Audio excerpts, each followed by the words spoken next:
इस सवाल जो है इम्पोर्टेंट तो है ही, मजेदार भी है, रोचक कहानी पर आधारित सवाल है। ठीक है,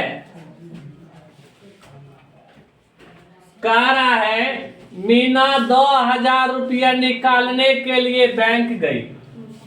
उसने खजांची से 50 रुपये तथा 100 रुपया 50 रुपये तथा 100 रुपया के नोट देने के लिए कहा। मीना ने कुल 25 नोट प्राप्त किए।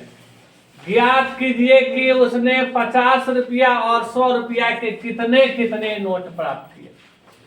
मीना को 2000 रुपया की जरूरत थी, वह बाजार गई। अब बाजार गई तो बाजार में बैंक था, बैंक गई पैसा निकालने के लिए, तो कैशियर को कहा कि हमको 2000 रुपया चाहिए। तो कैशियर क्या किया, 50 रुपया और 100 रुपया के नोट का 25 गो गड्ढे दे दिया।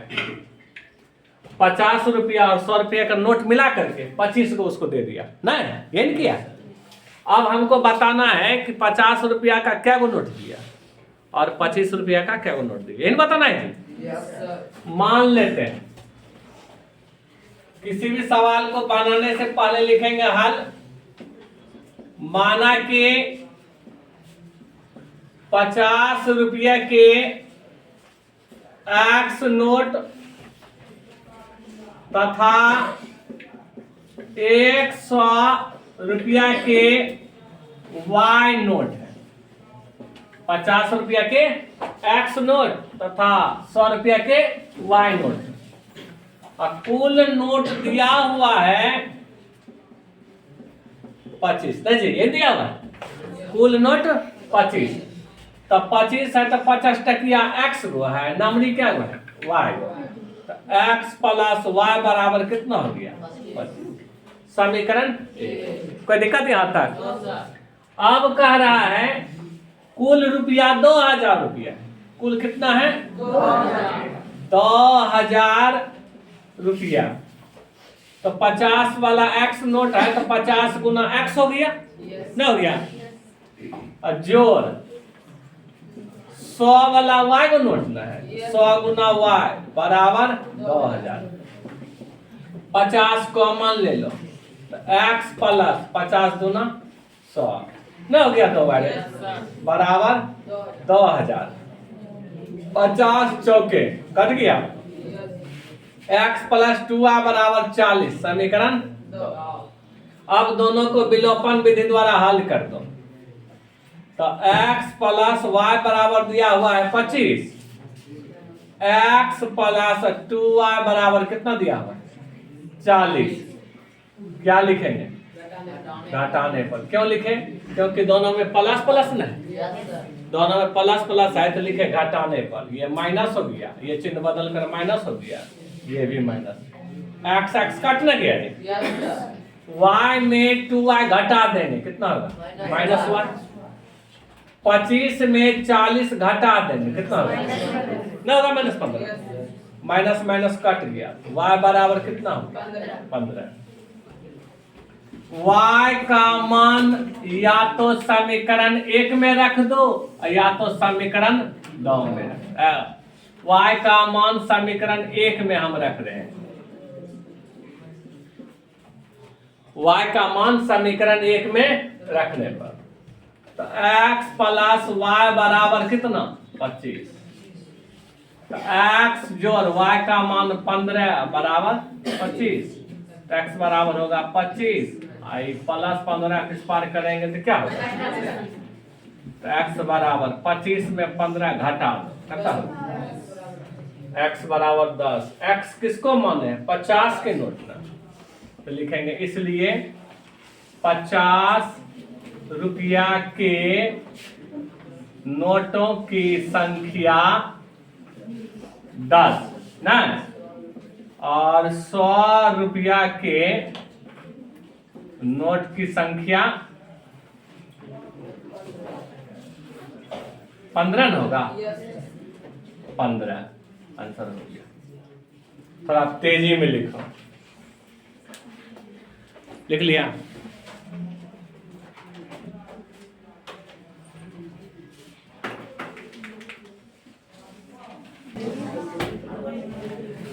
अगला सवाल 2 का 5 नंबर, बड़ा मजेदार सवाल है। छोटा मोटा शहर में तो ये व्यवस्था नहीं है, बड़ा बड़ा शहर में जरूर है। क्वेश्चन कह रहा है किराए पर पुस्तकें देने वाले किसी पुस्तकालय का प्रथम 3 दिनों का एक नियत किराया है तथा उसके बाद प्रत्येक अतिरिक्त दिन का अलग किराया है। सरिता ने 7 दिनों तक एक पुस्तक रखने के लिए 27 रुपया अदा किए, जबकि सुशी, बड़ा सुंदर नाम है जी, जबकि सुशी एक पुस्तक 5 दिनों तक रखने के लिए 21 रुपये अदा किए। नियत किराया तथा प्रत्येक अतिरिक्त दिन का किराया ज्ञात करें। बड़ा बड़ा शहर में लाइब्रेरी रहता है, वैसे तो भारत सरकार, बिहार सरकार व्यवस्था कर दी है कि प्रत्येक स्कूल में भी एक लाइब्रेरी होनी चाहिए। वो तो सबको पता है कि कितना लाइब्रेरी स्कूल में है ना जी। कह रहा है पुस्तक देने वाला जो पुस्तकालय है, पुस्तक देने वाला जो पुस्तकालय है 3 दिन तक का नियत किराया है। मतलब फलना इतना रुपया लगेगा 3 दिन के लिए। उसके बाद जैसे जैसे आप रखते जाइएगा वैसे वैसे अतिरिक्त किराया आपको देना होगा। जैसे 3 दिन का किराया मान लिया जाए 5 रुपया है, प्रत्येक अतिरिक्त किराया 3 रुपया है, तो 3 दिन रखेगा तो 3 रुपया लगेगा, 5 रुपया लगेगा, और उसके अतिरिक्त दिन जितना रखेगा उसका अलग से पैसा लगेगा। वही क्वेश्चन कह रहा है, ठीक है ना। 3 दिन तक का एक नियत किराया है, उसके बाद जितना दिन रखेगा उसका अलग से पैसा लगेगा प्रतिदिन जोड़ करके। क्वेश्चन यही कह रहा है, कोई दिक्कत हो? चलो, नियत किराया और प्रत्येक अतिरिक्त दिन का किराया ज्ञात करें, तो निकालते हैं। पहले मान लो, माना कि नियत किराया X रुपया तथा प्रत्येक अतिरिक्त दिन का किराया Y रुपया है। मतलब नियत किराया X रुपया का मतलब वह 3 दिन का किराया X रुपया है। उसके बाद जितना दिन रखेगा Y रुपया की दर से पैसा देना होगा। सुना नहीं मिला? तो कौन रखे? सरिता 7 दिन के लिए 27 रुपया दे।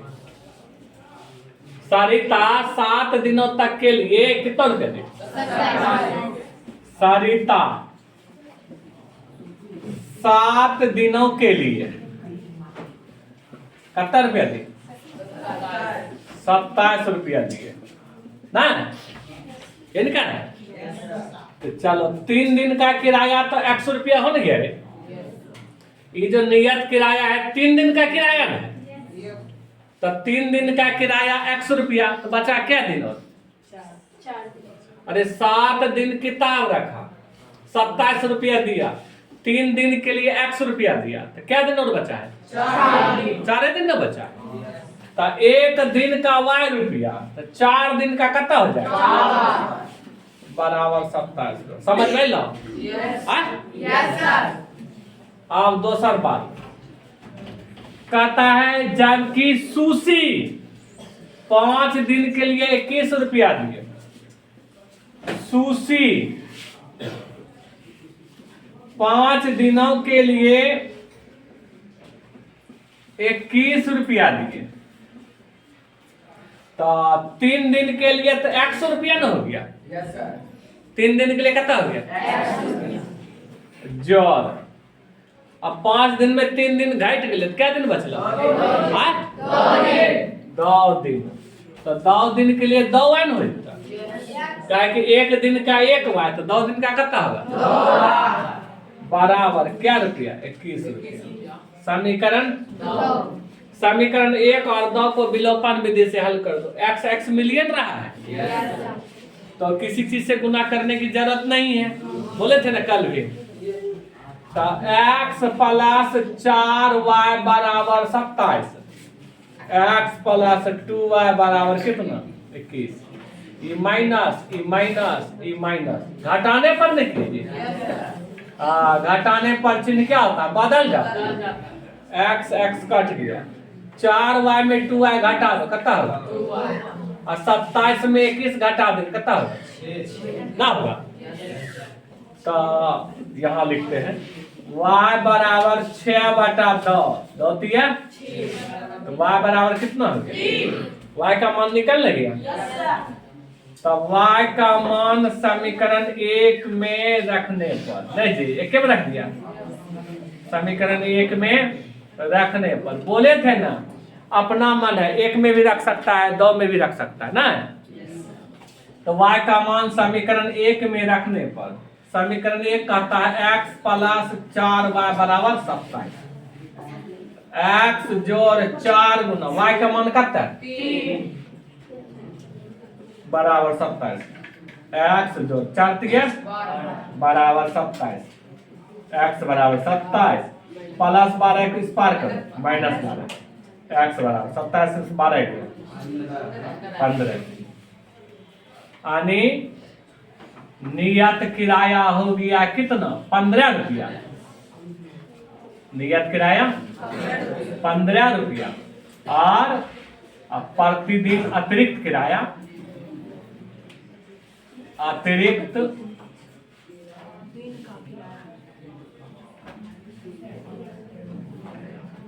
नहीं ऐसे नहीं, प्रत्येक अतिरिक्त दिन, प्रत्येक अतिरिक्त दिन का किराया क्या रुपया निकला है 3 रुपया। हो गया आंसर कंप्लीट। नहीं रे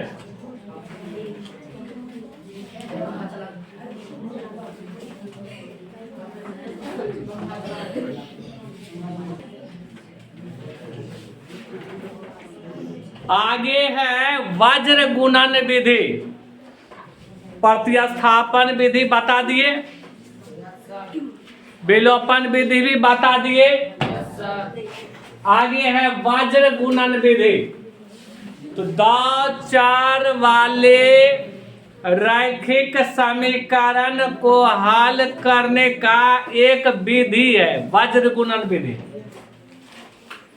2-4 वाला रैखिक समीकरण दिया हुआ है a1x plus b1y plus c1 बराबर 0।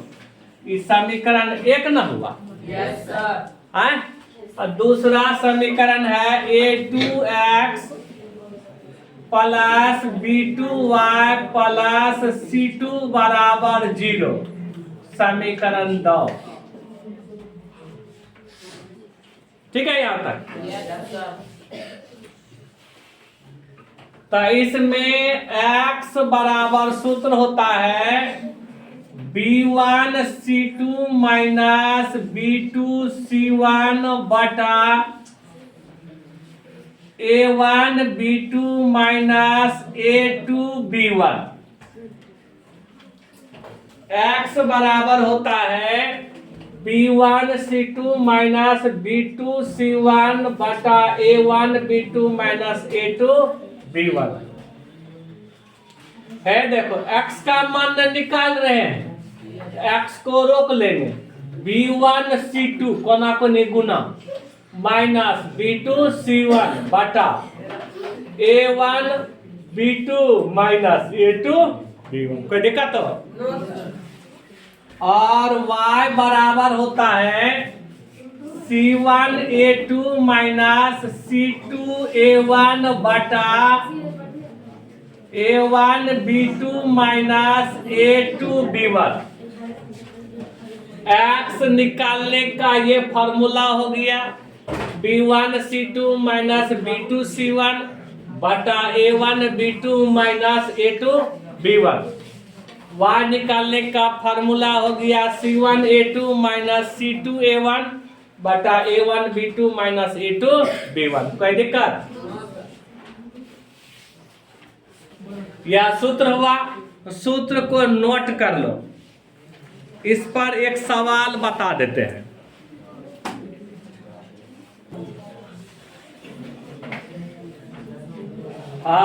एक नया सवाल। विलोपन विधि हो गया, प्रतिस्थापन विधि हो गया। अब जो है वज्र गुणन विधि द्वारा समीकरण को हल करने के लिए सीखेंगे। क्वेश्चन कर रहा है 2x प्लस y बराबर 5 और 3x प्लस 2y बराबर 8 को वज्र गुणन विधि द्वारा हल करें। बिल्कुल नया है कि नहीं नया?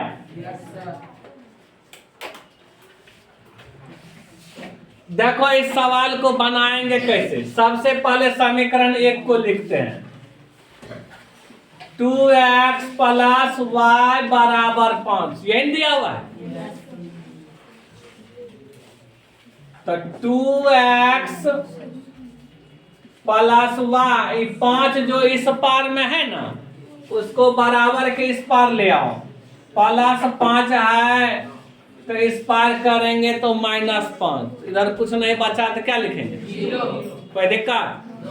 2x प्लस y 5 को इस पार किया -5 बराबर 0। कोई दिक्कत हो?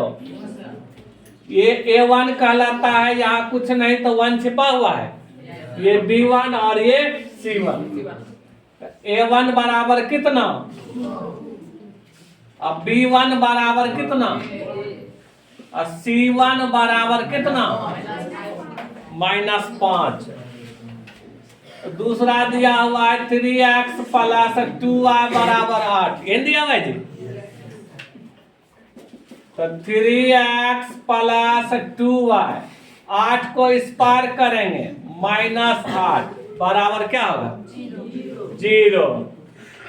तो ये हो जाएगा A2 ये B2 ये C2 ये ना होगा जी। A2 बराबर 3 B2 बराबर कितना होगा? 9। और C2 बराबर कितना होगा? चलो A1 का मान पता चल गया, B1 का मान पता चल गया, C1 का मान पता चल गया, A2 का मान पता चल गया, B2 का मान पता चल गया, C2 का मान भी पता चल गया ना। सूत्र अभी तुरंत लिखाए। x बराबर क्या लिखाए हैं? B1 C2 minus B2 C1 बटा A1 B2 minus A2 B1। कोई दिक्कत यहाँ तक? चलो x बराबर B1 का मान कितना दिया हुआ है? 1 क्या दिया हुआ है? लिख दिए। यहाँ C2 है, C2 का मान कितना दिया हुआ है? -8 माइनस B2 का मान कितना दिया हुआ है? 2। यहाँ C1 का मान कितना दिया हुआ है? -5 बटा A1 है, A1 का मान कितना दिया हुआ है? 2। B2 है, B2 का मान कितना दिया हुआ है? 2 माइनस A2 ना है जी। A2 का मान कितना दिया हुआ है? 3 गुना B1 का मान कितना दिया हुआ है? 1। कोई दिक्कत हो? हल करो। 1 को -8 से गुना करेंगे -8 होगा। Minus minus plus. 2 को 5 से गुना करेंगे 2 दूना 4 माइनस 3 एकम 3। x बराबर 10 में 60 गया कितना होगा? 2 बटा 4 में 3 गया 1। तो x बराबर 2 निकला ना। y का भी सूत्र होता है भाजन गुणन विधि में। y बराबर क्या लिखा है? C2A1 नहीं जी, C1A2 माइनस C2A1 बटा A1B2 माइनस A2B1 y बराबर C1 का मान कितना है रे? C1 का मान -5 गुना A2 का मान कितना है? A2 का मान कितना है? 3 माइनस ये C2 ना है, खोजो C2 का मान कितना है? -8 गुना A1 ना है जी, खोजो A1 बराबर कितना है? 2। चलो ठीक है, बटा A1 कहाँ पर A1 यहाँ रे? A1 बराबर कितना है? 2। B2 है रे, B2 बराबर 2। A2 बराबर कितना है रे? 3। B1 है रे, B1 बराबर 1। हल करना है। y बराबर -5 गुना 3, 5 दिया माइनस माइनस 8 गुना 2 दुना 3 एकम y बराबर 16 में से 15 गया 4 में से 3 गया बराबर 1। निकल लो मान रे x बराबर 2 y बराबर समझ में ला? कोई दिक्कत हो? अब इस तरह का सवाल पूछेगा तो बना लेगा। हाँ ठीक है, नोट करो।